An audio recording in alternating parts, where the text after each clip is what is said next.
Hello, everyone. Happy Saturday. I'm Lady Furnish, and welcome to my YouTube channel.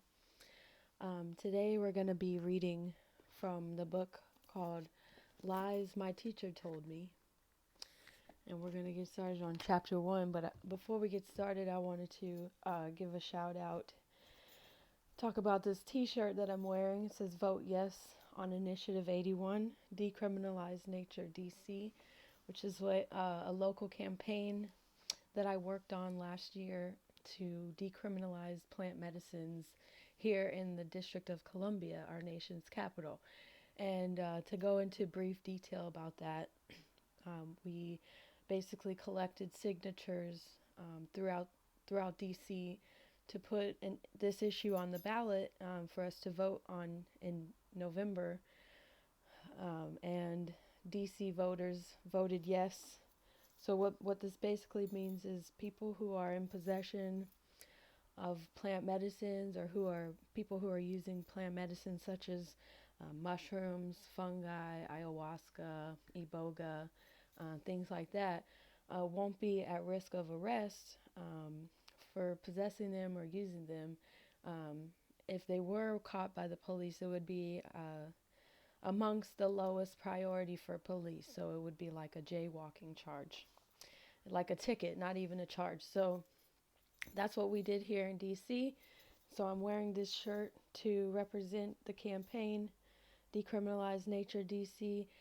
And if you want one of these shirts, we still have some for sale. You can go to the website, to the merchandise shop at decrimnaturedc.org and purchase your very own t-shirt and get it mailed by yours truly. So with that said, I want to go ahead and get started with this book, and we can get started with reading the back, the preface, as just a little background of what the book is about, even though the title kind of speaks for itself. So it says, since its first publication in 1995, Lies My Teacher Told Me has become one of the most important and successful history books of our time, having won an American Book Award and sold nearly 2 million copies. What started out as a survey of the 12 leading American history textbooks has ended up being a book the San Francisco Chronicle calls an extremely convincing plea for truth in education. Beginning with pre-Columbian history and ranging over characters and events as diverse as Reconstruction, Helen Keller, the First Thanksgiving, the My Lai Massacre, 9/11, and the Iraq War, Lowen offers an eye-opening critique of existing textbooks and a wonderful retelling of American history as it should and could be taught to American students. For this new edition, Lowen has added a new preface that shows how inadequate history courses in high school help produce adult Americans who can't distinguish evidence from opinion, recognize an alternative fact when they see it, or tell the difference between the truth and what comedian Stephen Colbert calls truthiness. So, we'll get started with chapter 1 here.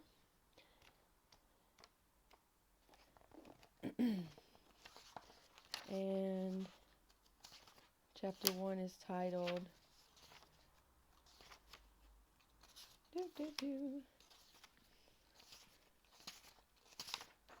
Apologies. All right. Chapter 1 is called Handicapped by History, the Process of Hero Making. What passes for identity in America is a series of myths about one's heroic ancestors. James Baldwin.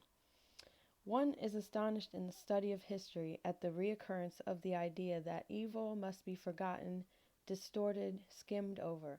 We must not remember that Daniel Webster got drunk, but only remember that he was a splendid constitutional lawyer.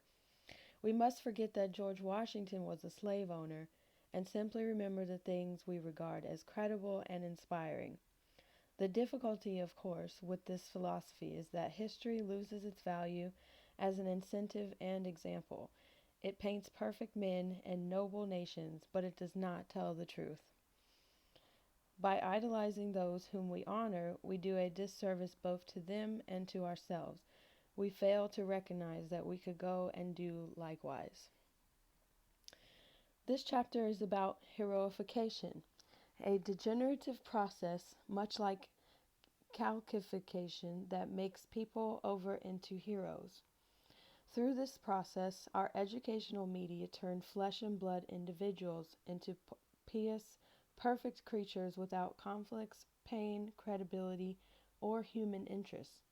Many American history textbooks are studded with biographical vignettes of the very famous Land of Promise devotes a box to each president, and the famous The Challenge of Freedom provides Did You Know boxes about Elizabeth Blackwell, the first woman to graduate from medical school in the United States, and Lorraine Hansberry, author of A Raisin in the Sun, among many others. In themselves, vignettes are not a bad idea. They instruct by human example. They show diverse ways that people can make a difference. They allow textbooks to give space to characters such as Blackwell and Hansberry, who relieve what would otherwise be a monolithic parade of white male political leaders. Biographical vignettes also provoke reflection as to our purpose in teaching history. Is Chester A. Arthur more deserving of space than, say, Frank Lloyd Wright? Who influences us more today, Wright, who invented the carport and transformed domestic architectural spaces, or Arthur, who signed the first Civil Service Act? Whose rise to prominence provides more drama, Blackwell's or George H.W. Bush's, the latter born with a silver Senate seat in his mouth? The choices are debatable, but surely textbooks should include some people based not only on what they achieved, but also on the distance they traversed to achieve it. We could go on to third and fourth guess the list of heroes in textbook pantheons. My concern here, however, is not who gets chosen, but rather what happens to the heroes when they are introduced into our history textbooks and classrooms. Two 20th century Americans provide case studies of heroification: Woodrow Wilson and Helen Keller. Wilson was unarguably an important president, and he receives extensive textbook coverage. Keller, on the other hand, was a little person who pushed through no legislation, changed the course of no scientific discipline, declared no war. Only one of all the history textbooks I surveyed includes her photograph. Most books don't even mention her, but teachers love to talk about Keller and often show audio-visual materials or recommended biographies that present her life as exemplary. All this attention ensures that students retain something about both of these historical figures, but they may be no better off for it. Heroification so distorts the lives of Keller and Wilson, and many others, that we cannot think straight about them. Teachers have held up Helen Keller, the blind and deaf girl who overcame her physical handicaps, as an inspiration to generations of school children. Every fifth grader knows the scene in which Anne Sullivan spills water into young Helen's hand at the pump. At least a dozen movies and film strips have been made on Keller's life. Each yields its version of the same cliche. A McGraw-Hill educational film concludes, quote, "The gift of Helen Keller and Anne Sullivan to the world is to constantly remind us of the wonder of the world around us and how much we owe those who taught us what it means, for there is no person that is unworthy or incapable of being helped, and the greatest service any person can make us is to help another reach true potential." To draw such a bland maxim for the life of Helen Keller, historians and filmmakers have disregarded her actual biography and left out the lessons she specifically asked us to learn from it. Keller, who struggled so valiantly to learn to speak, has been made mute by history. The result is that we really don't know much about her. Over the past 20 years, I have asked hundreds of college students who Helen Keller was and what she did. All know that she was a blind and deaf girl. Most remember that she was befriended by a teacher, Anne Sullivan, and learned to read and write and even to speak. Some can recall rather minute details of Keller's early life, that she lived in Alabama, that she was unruly and without manners before Sullivan came along, and so forth. A few know that Keller graduated from college, but about what happened next, about the whole of her adult life, they are ignorant. A few students venture that Keller became a public figure or a humanitarian, perhaps on behalf of the blind or deaf. Quote, she wrote, didn't she? Or she spoke, conjectures without content. Keller, who was born in 1880, graduated from Radcliffe in 1904, and died in 1968. To ignore the 64 years of her adult life or to encapsulate them with the single word humanitarian is to lie by omission. The truth is that Helen Keller was a radical socialist. She joined the Socialist Party of Massachusetts in 1909. She had become a social radical even before she graduated from Radcliffe, and not, she emphasized, because of any teachings available there. After the Russian Revolution, she sang the praises of the new communist nation. Quote, in the East, a new star is risen. With pain and anguish, the old order has given birth to the new. And behold, in the East, a man-child is born. Onward, comrades, all together. Onward to the campfires of Russia. Onward to the coming dawn. Keller hung a red flag over the desk in her study. Gradually, she moved to the left of the Socialist Party and became a wobbly, a member of the Industrial Workers of the World, the Syndicalist Union persecuted by Woodrow Wilson.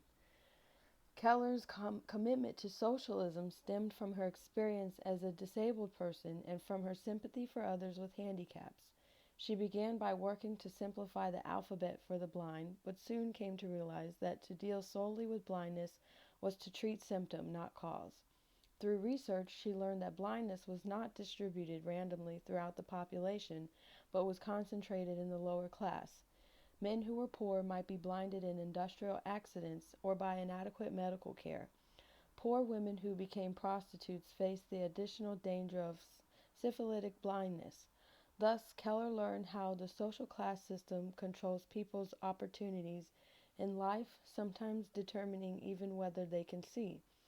Keller's research was not just book learning. Quote, I have visited sweatshops, factories, crowded slums. If I could not see it, I could smell it. At the time, Keller became a socialist. She was one of the most famous women on the planet.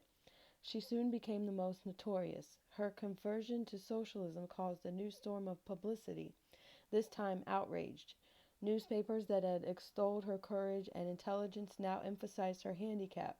Columnists charged that she had no independent sensory input and was in thrall to those who fed her information.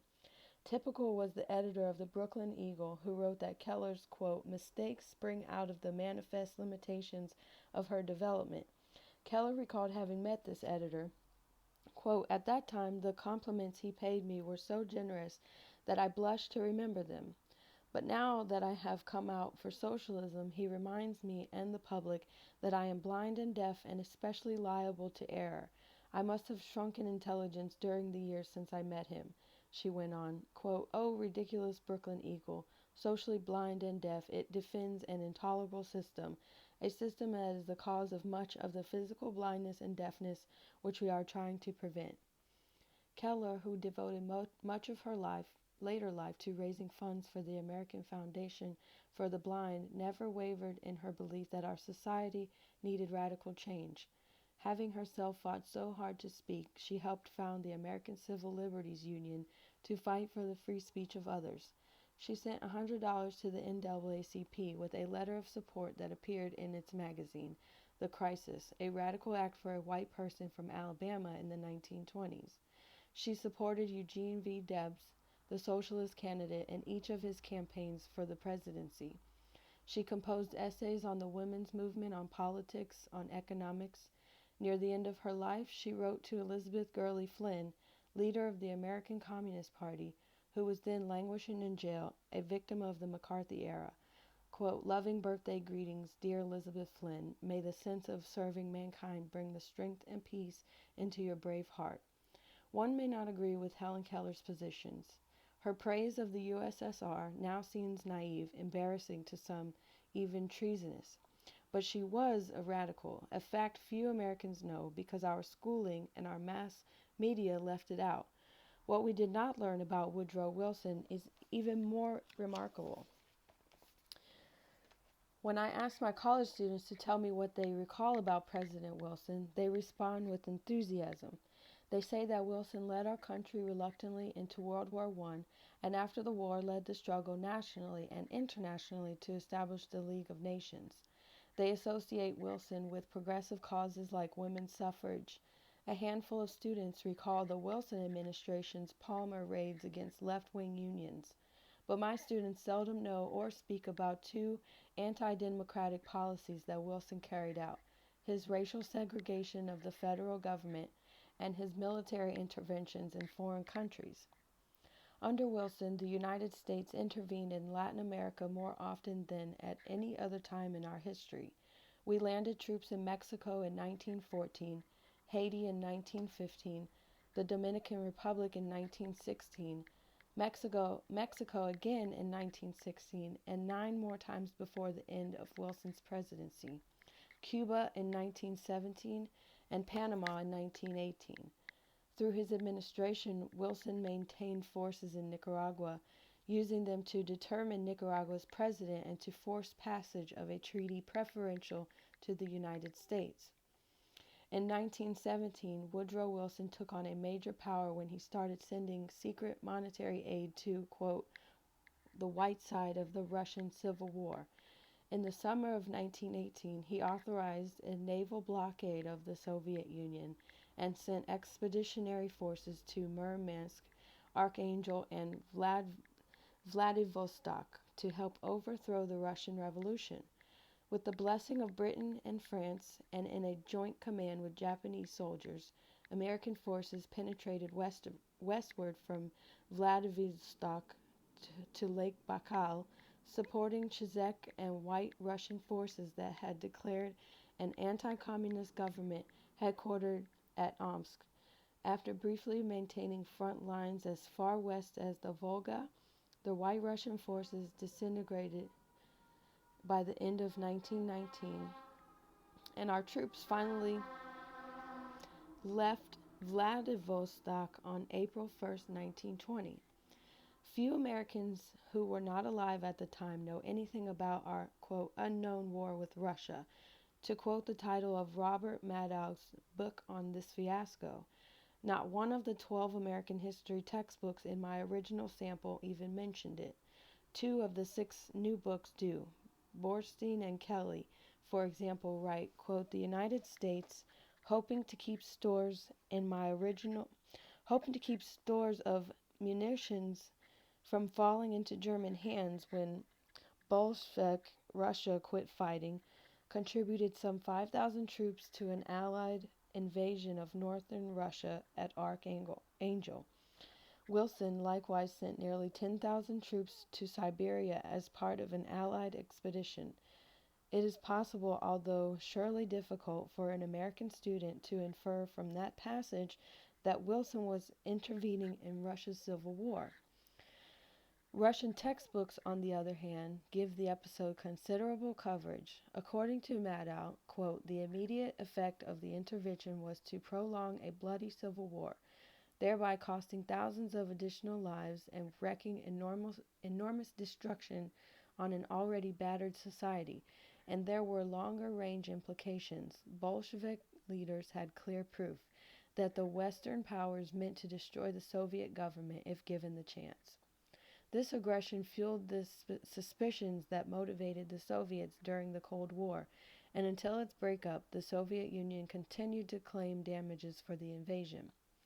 Wilson's invasions of Latin America are better known than his Russian adventure. Textbooks do cover some of them, and it is fascinating to watch textbook authors attempt to justify these episodes. Any accurate portrayal of the invasions could not possibly show Wilson or the United States in a favorable light. With hindsight, we know that Wilson's interventions in Cuba, the Dominican Republic, Haiti, and Nicaragua set the stage for the dictators, Batista, Trujillo, and Duvaliers, and the Somozas, whose legacies still reverberate. Even in the 1910s, most of the invasions were unpopular in this country and provoked a torrent of criticism abroad. By the mid-1920s, Wilson's successors reversed his policies in Latin America. The authors of history textbooks know this. For a chapter or two after Wilson, they laud our, quote, good neighbor policy, the reunification of force in Latin America by Presidents Coolidge and Hoover, which was extended by Franklin D. Roosevelt. Textbooks might, but don't call Wilson's Latin American actions a, quote, bad neighbor policy. By comparison, instead, faced with unpleasantries, textbooks, old and new, wriggled to get the hero off the hook, as in this example from the old Challenge of Freedom. Quote, President Wilson wanted the United States to build friendships with the countries of Latin America. However, he found this difficult. Several textbooks blamed the invasions on the countries invaded. Quote, Wilson recoiled from an aggressive foreign policy, states the new American pagan. Political turmoil in Haiti soon forced Wilson to eat some of his anti-imperialist words. Wilson reluctantly dispatched Marines to protect American lives and property. This passage is sheer invention. Unlike his Secretary of the Navy, who later complained that what Wilson, quote, forced me to do in Haiti was a bitter pill for me, no documentary evidence suggests that Wilson suffered any such qualms about dispatching troops to the Caribbean. Every textbook I surveyed mentions Wilson's 1914 invasion of Mexico, but they posit that the interventions were not Wilson's fault. Cries for intervention burst from the lips of American jingoes. According to Pagan in 2006, quote, yet President Wilson stood firm against demands to step in. Soon, Wilson did order troops to Mexico, of course, even before Congress gave him authority to do so.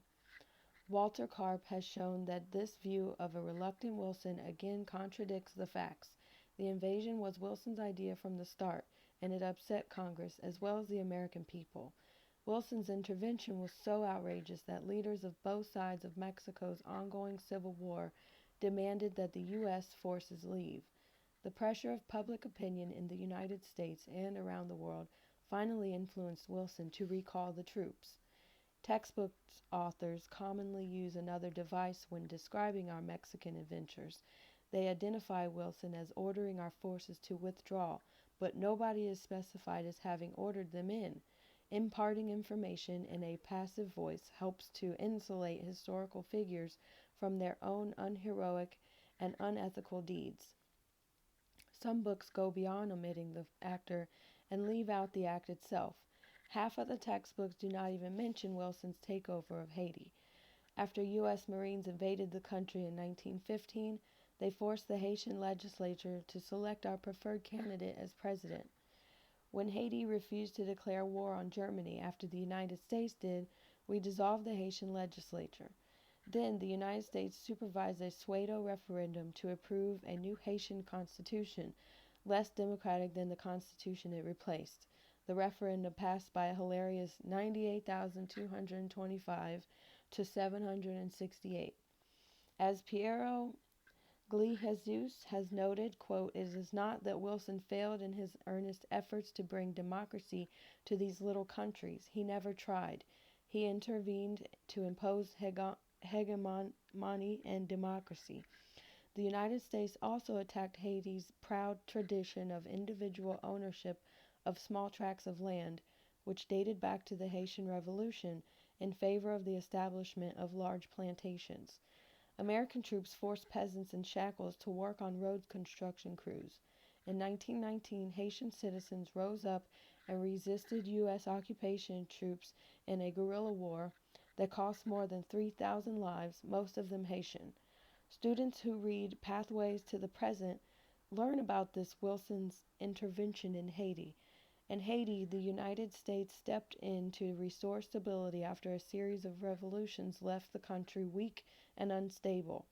Wilson sent in American troops in 1915. United States Marines occupied Haiti until 1934.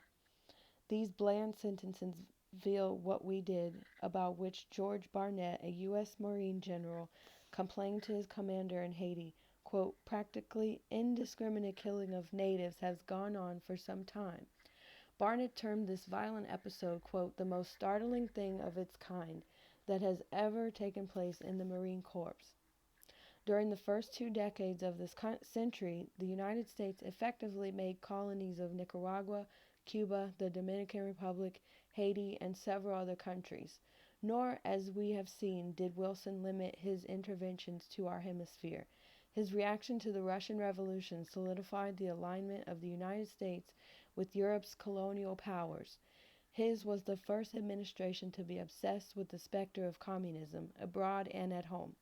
Wilson was blunt about it. In Billings, Montana, stumping the West to seek support for the League of Nations, he warned, quote, there are apostles of linen in our own midst.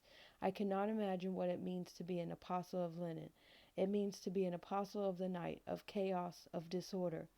Even after the White Russian alternative collapsed, Wilson refused to extend diplomatic recognition to the Soviet Union. He participated in barring Russia from the peace negotiations after World War I and helped oust Bela Kun, the communist leader who had risen to power in Hungary. Wilson's sentiment for self-determination and democracy never had a chance against his three bedrock isms: colonialism, racism, and anti-communism. A young Ho Chi Minh appealed to Woodrow Wilson at Versailles for self-determination for Vietnam, but Ho had all three strikes against him.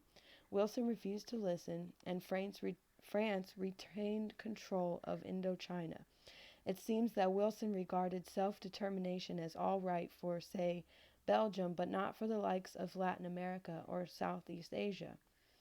At home, Wilson's racial policies disgraced the office he held.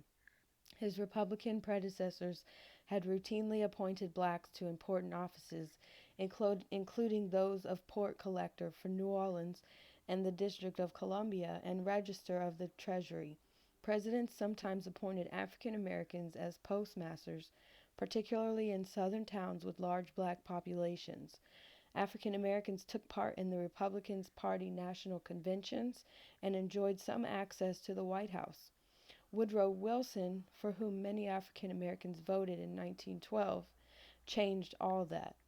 A Southerner, Wilson had been president of Princeton, the only major northern university that flatly refused to admit blacks. He was an outspoken white supremacist. His wife was even worse and told darky stories in cabinet meetings. His administration submitted an extensive legislative program intended to curtail the civil rights of African Americans, but Congress would not pass it. Unfazed, Wilson used his power as chief executive to segregate the federal government. He appointed Southern whites to offices traditionally reserved for blacks. His administration used the excuse of anti-communism to surveil and undermine black newspapers, organizations, and union leaders. He segregated the Navy, which had not previously been segregated, relegating African Americans to kitchen and boiler work. Wilson personally vetoed a clause on racial equality in the Covenant of the League of Nations. The one occasion on which Wilson met with African American leaders in the White House ended in a fiasco as the president virtually threw the visitors out of his office. Wilson's legacy was extensive. He effectively closed the Democratic Party to African Americans for another 2 decades, and parts of the federal government remained segregated into the 1950s and beyond. In 1916, the Colored Advisory Committee of the Republican National Committee issued a statement on Wilson that, though partisan, was accurate. Quote, no sooner had the Democratic administration come into power than Mr. Wilson and his advisors entered upon a policy to eliminate all colored citizens from representation in the federal government.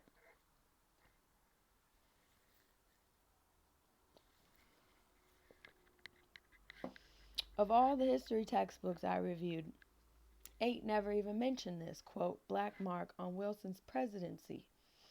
Only 4 accurately describe Wilson's racial policies. Land of Promise, back in 1983, did the best job. Quote, Woodrow Wilson's administration was openly hostile to black people.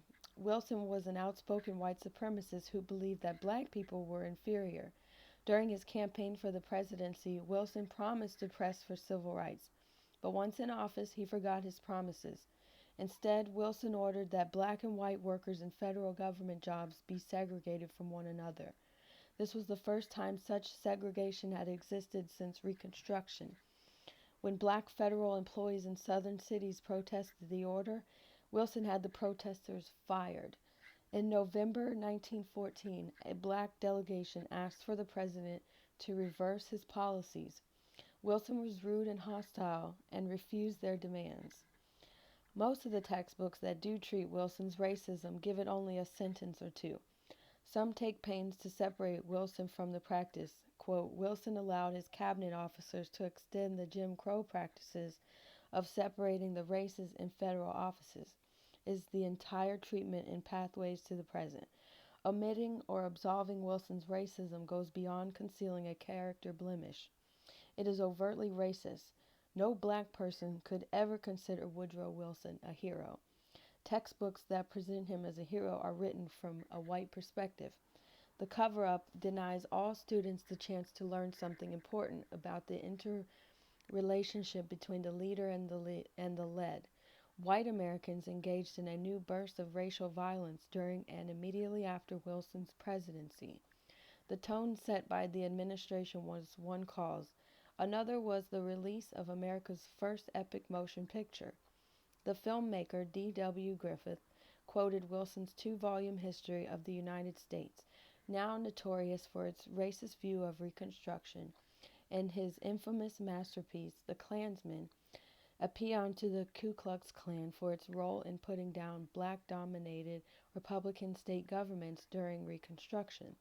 Griffith based the movie on a book by Wilson's former classmate, Thomas Dixon, whose obsession with race was unrivaled until Mein Kampf, according to historian Wynne Wade. At a private White House showing, Wilson saw the movie, now retitled Birth of a Nation, and returned Griffith's compliment. Quote, it is like writing history with lightning, and my only regret is that it is all so true. Griffith would go on to use this quotation in successfully defending his film against NAACP charges that it was racially inflammatory. This landmark of American cinema was not only the best technical production of its time, but also probably the most racist major movie of all time. Dixon intended, quote, to revolutionize Northern sentiment by a presentation of history that would transform every man in my audience into a good Democrat. And make no mistake about it, we are doing just that. Dixon did not overstate by much. Spurred by Birth of a Nation, William Simmons of Georgia reestablished the Ku Klux Klan. The racism seeping down from the White House encouraged this Klan, distinguishing it from its Reconstruction predecessor, which President Grant had succeeded in virtually eliminating in one state, South Carolina, and discouraging nationally for a time. The new KKK quickly became a national phenomenon. It grew to dominate the Democratic Party in many southern states, as well as in Indiana, Oklahoma, and Oregon. Klan spectacles in the 1920s in towns from Montpelier, Vermont, to West Frankfort, Illinois, to Medford, Oregon, were the largest public gatherings in their history, before or since. During Wilson's second term, a wave of anti-black race riots swept the country. Whites lynched blacks as far north as Duluth.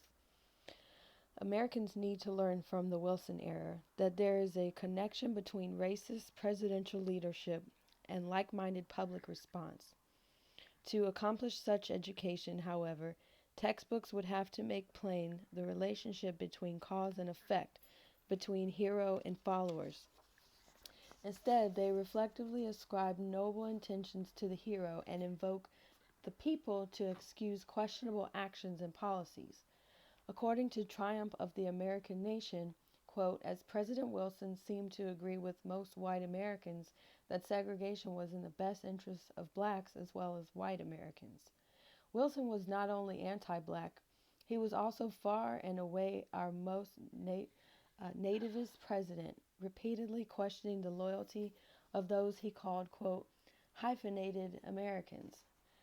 Quote, "Any man who carries a hyphen about with him," said Wilson, "carries a dagger that he is ready to plunge into the vitals of this republic whenever he gets ready."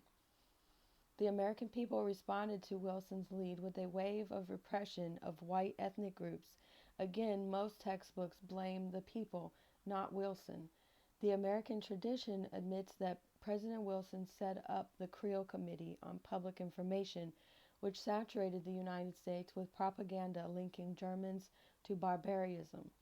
But tradition hastens to shield Wilson from the ensuing domestic fallout. Quote, "Although President Wilson had been careful in his war message to state that most Americans of German descent were true and loyal citizens, the anti-German propaganda often caused them suffering." Wilson displayed little regard for the rights of anyone whose opinions differed from his own, but textbooks take pains to insulate him from wrongdoing. Quote, "Congress, not Wilson, is credited with having passed the Espionage Act of June 1917 and the Sedition Act of the following year, probably the most serious attacks on the civil liberties of Americans since the short-lived Alien and Sedition Acts of 1798. In fact, Wilson tried to strengthen the Espionage Act with a provision giving broad censorship powers directly to the president. Moreover, with Wilson's approval, his Postmaster General used his new censorship powers to suppress all mail that was socialist, anti-British, pro-Irish, or that in any other way might, in his view, have threatened the war effort. Robert Goldstein served 3 years in prison for producing The Spirit of 76, a film about the Revolutionary War that depicted the British, who were now our allies, unfavorably. Textbook authors suggest that wartime pressures excuse Wilson's suppression of civil liberties, but in 1920, when World War I was long over, Wilson vetoed a bill that would have abolished the Espionage and Sedition Acts. Textbook authors blamed the anti-communist and anti-labor union witch hunts of Wilson's second term on his illness and on an attorney general run amok. No evidence supports this view. Indeed, Attorney General Palmer asked Wilson in his last days as president to pardon Eugene Verse Debs, who was serving time for a speech attributing World War I to economic interests and denouncing the Espionage Act as undemocratic. The president replied, "Never," and Debs languished in prison until Warren Harding pardoned him. The American way adopts perhaps the most innovative approach to absolving Wilson of wrongdoing. Way simply moves the Red Scare to the 1920s after Wilson had left office. Because heroification prevents textbooks from showing Wilson's shortcomings, textbooks are hard-pressed to explain the results of the 1920 election. James Cox, the Democratic candidate who was Wilson's would-be successor, was crushed by the nonentity Warren G. Harding, who never even campaigned. In the biggest landslide in the history of American presidential politics, Harding got almost 64% of the majority party votes. The people were tired,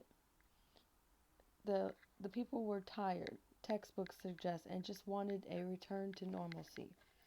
The possibility that the electorate knew what it was doing in rejecting Wilson never occurs to our authors. It occurred to Helen Keller, however. She called Wilson the greatest individual disappointment the world has ever known. It isn't only high school history courses that heroify Wilson. Those few textbooks that do discuss Wilson's racism and other shortcomings, such as Land of Promise, have to battle uphill, for they struggle against the archetypal Woodrow Wilson commemorated in so many history museum, public television documentaries, and historical novels. For 25 years now, Michael Frisch has been conducting an experiment in social archetypes at the State University of New York at Buffalo. He asked his first-year college students for, quote, "the first 10 names that you think of in American history before the Civil War." When Frisch found that his students listed the same political and military figures year after year, replicating the privileged positions afforded them in high school textbooks, he added the proviso excluding presidents, generals, statesmen, etc. Frisch still gets a stable list, but one less predictable on the basis of history textbooks. Most years, Betsy Ross has led the list. Paul Revere usually comes in second. What is interesting about this choice is that Betsy Ross never did anything.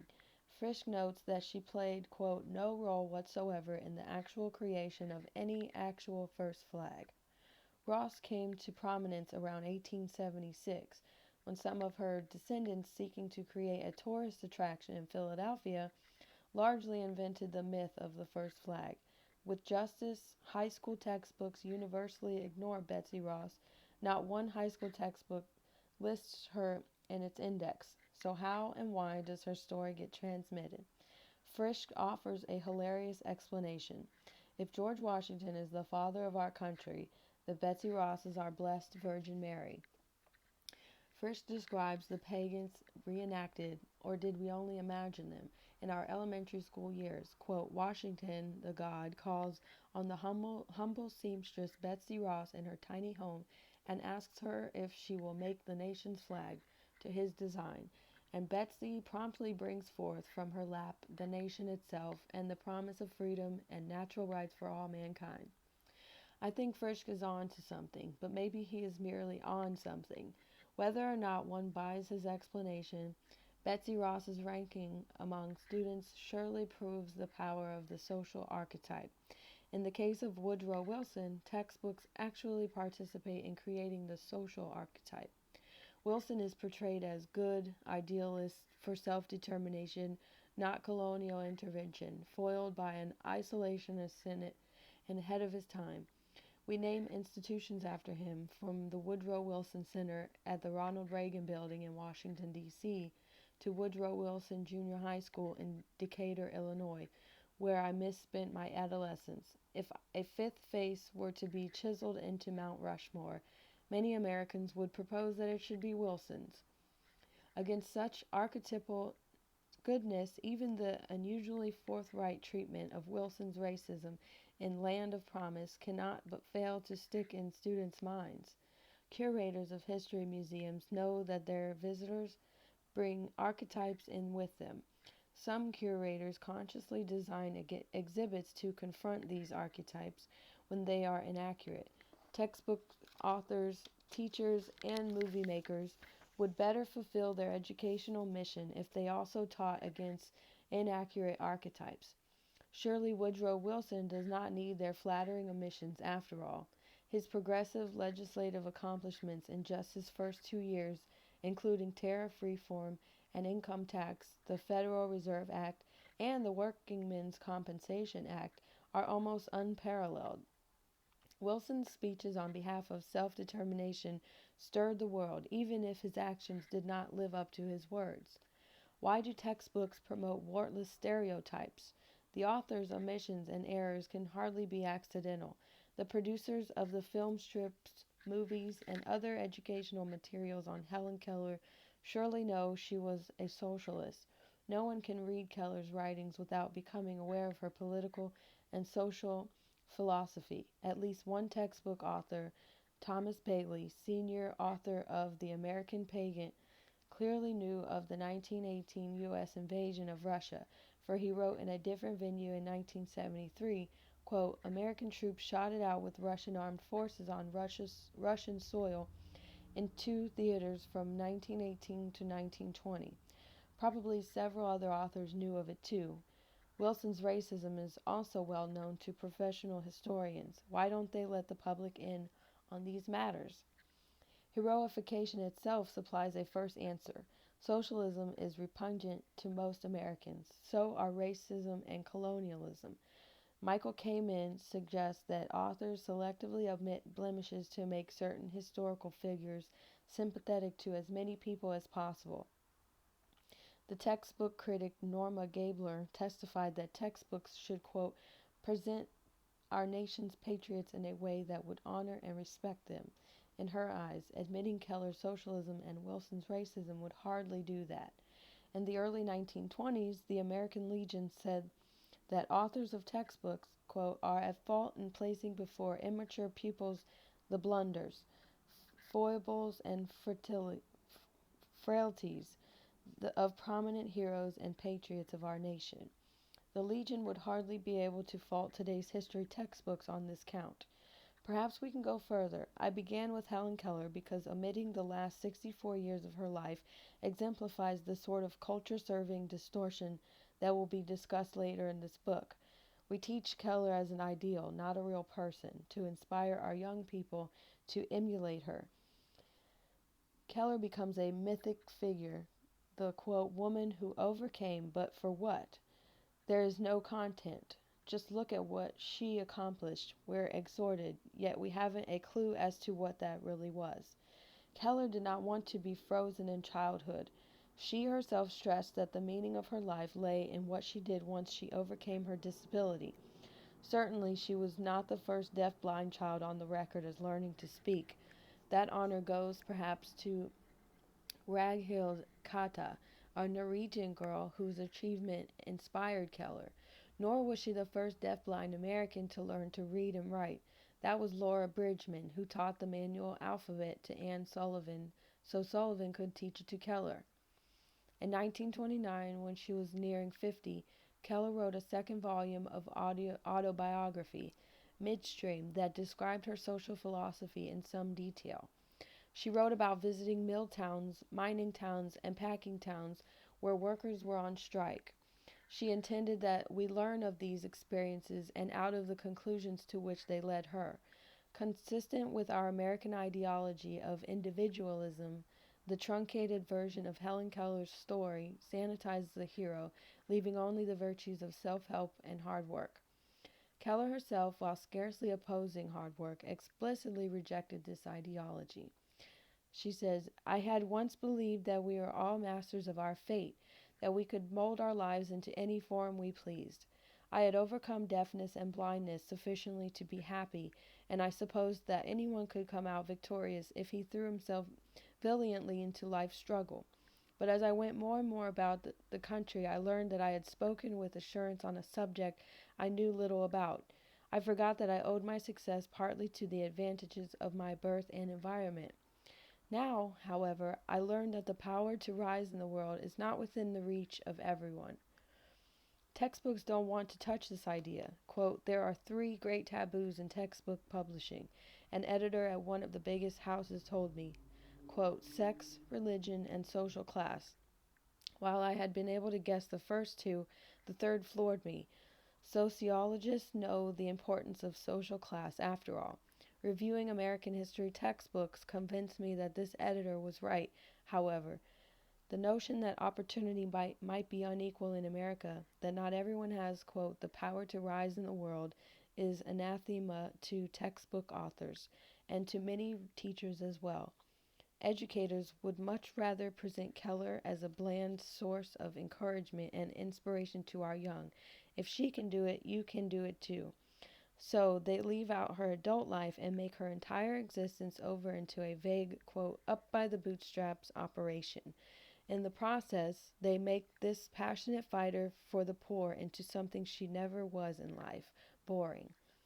Woodrow Wilson gets similarly whitewashed, although some history textbooks disclose more than others about the seamy underside of Wilson's presidency. All 18 books reviewed share a common tone. Respectful, patriotic, even adultery. Ironically, Wilson was widely despised in the 1920s.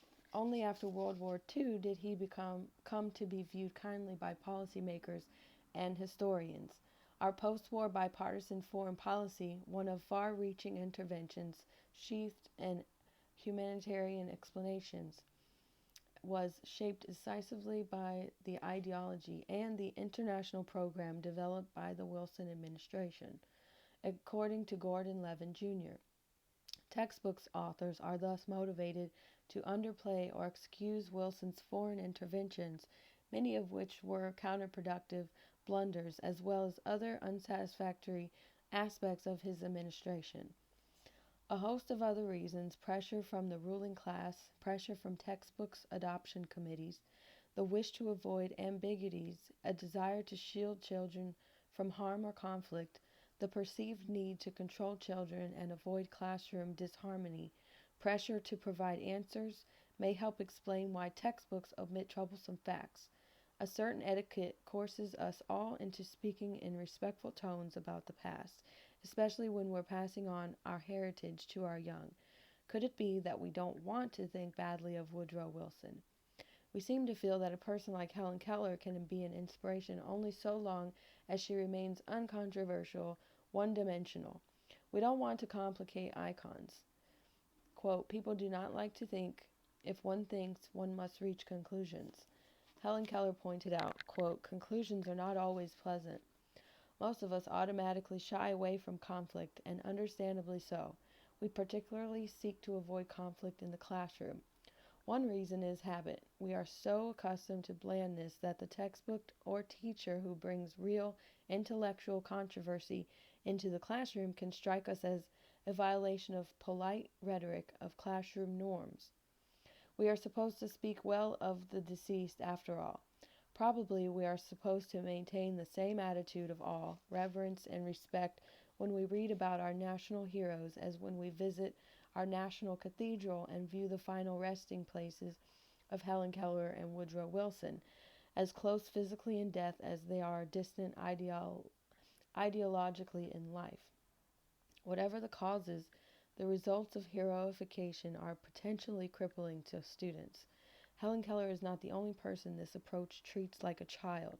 Denying students the humanness of Keller, Wilson, and others keeps students in intellectual immaturity. It perpetuates what might be called a Disney version of history. Disney's Hall of Presidents similarly presents our leaders as heroic statesmen, not imperfect human beings. Our children end up without realistic role models to inspire them. Students also develop no understanding of casualty in history.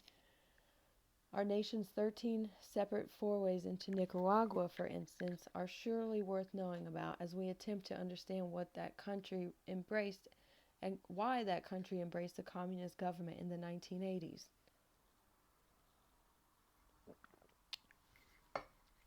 Textbooks should show history as contingent, affected by the power of ideas and individuals. Instead, they present history as a done deal. Do textbooks, educational videos, and American history courses achieve the results they seek with regard to our heroes? Surely textbook authors want us to think well of the historical figures they treat with such sympathy. And on a superficial level, at least, we do. Almost no recent high school graduates have anything bad to say about either Keller or Wilson. But are these two considered heroes? I have asked hundreds of mostly white college students on the first day of class to tell me who their heroes in American history are. As a rule, they do not pick Helen Keller, Woodrow Wilson, Christopher Columbus, Miles Standish, or anyone else in Plymouth, John Smith, or anyone else in Virginia, Abraham Lincoln, or indeed anyone else in American history whom the textbooks implore them to choose. Our post-Watergate students view all such establishment heroes cynically. They're boring. Some students choose none, that is, they say they have no heroes in American history. Other students display the characteristically American sympathy for the underdog by choosing African Americans, Martin Luther King Jr., Malcolm X, perhaps Rosa Parks, Harriet Tubman, or Frederick Douglass. Or they choose men and women from other countries, Gandhi, Mother Teresa, or Nelson Mandela. In one sense, this is a healthy development. Surely we want students to be skeptical. Probably we want them to challenge being told whom to believe in. But replying none is too glib, too nihilistic for my taste. It is, however, an understandable response to heroification. For when textbooks authors leave out the warts, the problems, the unfortunate character traits, and the mistaken ideas, they reduce heroes from dramatic men and women to melodramatic stick figures. Their inner struggles disappear and they become goody-goody, not merely good. Students poke fun at the goody-goodiest of them all by telling Helen Keller jokes. In so doing, school children are not poking cruel fun at a disabled person. They are deflating a pretentious symbol that is too good to be real. Nonetheless, our loss of Helen Keller as anything but a source of jokes is distressing. Knowing the reality of her quite amazing life might empower not only deaf or blind students, but any schoolgirl and perhaps boys as well. For, like other people around the world, we Americans need heroes. Statements such as, if Martin Luther King were alive, he'd suggest one function of historical figures in our contemporary society. Most of us tend to think well of ourselves when we have acted as we imagine our heroes might have done. Who our heroes are and whether they are presented in a way that makes them lifelike, hence usable as role models, could have a significant bearing on our conduct in the world. We now turn to our first hero, Christopher Columbus. Quote, care should be taken to vindicate great names from pernicious erudition, wrote Washington Irving, defending heroification. Irving's three-volume biography of Columbus, published in 1828, still influences what high school teachers and textbooks say about the great navigator. Therefore, it will come as no surprise that heroification has stolen from us the important facets of his life, leaving only melodramatic minutiae. So that's chapter 1. Please let me know what you think in the comments below. I'll have links for the book where you can purchase it online yourself. I got this book from Kramer Books. It's a local bookstore here in Washington, D.C. And stay tuned for chapter 2.